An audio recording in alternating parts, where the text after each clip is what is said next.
নমস্কার। রোজ রোজ শুনি ভগবানের বাণী। এই সমবেত অনুধ্যানে সবাইকে স্বাগত জানাই। মায়ের অন্তর্যামিত্ব সম্পর্কে একটি ঘটনার বিবরণ পাওয়া যায় ব্রহ্মচারী অক্ষয় চৈতন্য রচিত শ্রী শ্রী সারদা দেবী গ্রন্থে।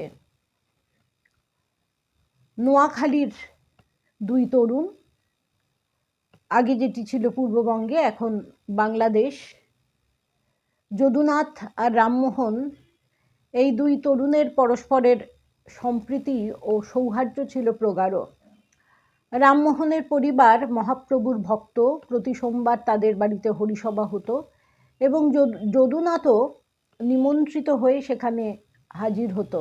এরকম এক হরিসভায় যদুনাথ হাজির হলে রামমোহন তাকে আড়ালে ডেকে নিয়ে যায় এবং জানায় যে গত রাত্রে সে এক বিস্ময়কর স্বপ্ন দেখেছে। যদুনাথ সেই স্বপ্ন বৃত্তান্ত জানতে ব্যাকুল হলে রামমোহন বলে সে স্বপ্নে বেলুড় মঠ দেখেছে, যদিও তখনও পর্যন্ত বেলুড় মঠ সে চোখে দেখেনি। দেখলো গঙ্গার ধারে দোতলা বাড়ি, সামনে সবুজ ঘাসের লন, সেখানে সৌম্য দর্শন দিব্যকান্তি এক সন্ন্যাসী দাঁড়িয়ে। তিনি তাকে দেখামাত্র ডাকলেন এবং কানে মহামন্ত্র প্রদান করলেন। মহামন্ত্র প্রদান করার পরই তাকে চতুর্ভুজ মূর্তিতে সে দর্শন করল। সেই স্বপ্ন দেখার পর থেকেই রামমোহন আনন্দে ও বিস্ময়ে বিহ্বল। সারাদিন সে অসীম ধৈর্যের সঙ্গে সেই স্বপ্ন বৃত্তান্ত মনের মধ্যেই সংযত রেখে সন্ধ্যার সময় যদুনাথকে তা ব্যক্ত করে স্বস্তি পেয়েছিল। যদুনাথ বন্ধুর স্বপ্ন বৃত্তান্ত জানার পর তাকে বলল, ঠিক আছে, চলো মঠেই আমরা কাল রওনা দিই।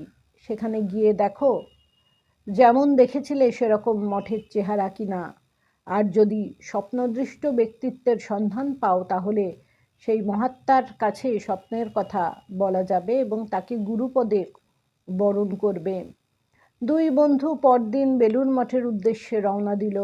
নদী, পথ, ঘাট পেরিয়ে তারা হাজির হলো বেলুড় মঠে।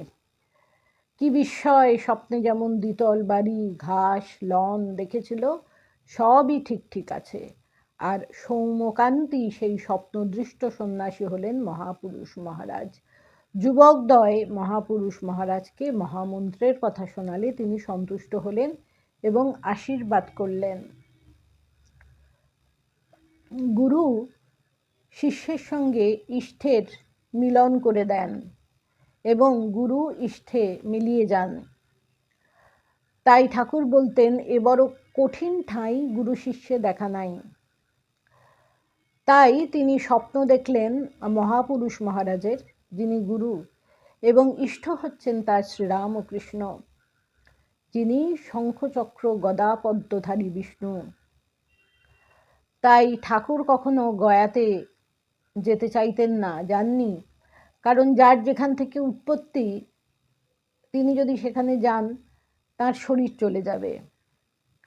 তাই ঠাকুরের মা চন্দ্রমণি দেবী যখন গত হয়েছিলেন, শ্রী শ্রী মা গয়ায় গিয়েছিলেন পিণ্ডদান করতে। যুবক দুটির মন আনন্দে পরিপূর্ণ হলো।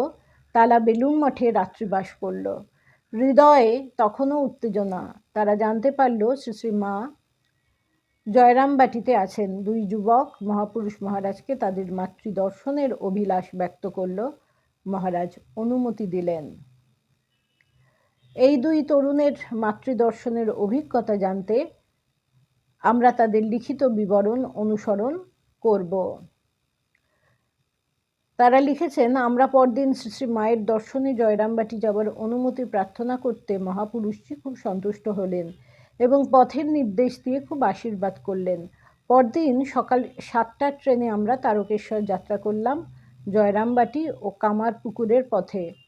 বাবা তারকনাথের দর্শন ও পুজো করে জ্যৈষ্ঠ মাসের কাঠফাটা রোদে হাঁটা পথে আরামবাগ অভিমুখে যাত্রা করলাম। দারুণ গরমে ওই হাঁটা পথে রাত্রি 10টায় পৌঁছালাম। আরামবাগ থেকে পরদিন নবাসন আশ্রমে জ্ঞান মহারাজের সঙ্গে পরিচয় হলো। সেদিন সেখানে মহোৎসব।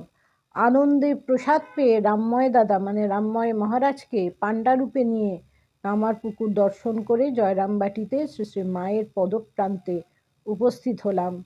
কামারপুকুরের পুণ্য ধুলিতে গড়াগড়ি দিয়ে এবং একটু ধুলি মহাপ্রসাদ জ্ঞানে খেয়ে নিজেকে ধন্য মনে করলাম।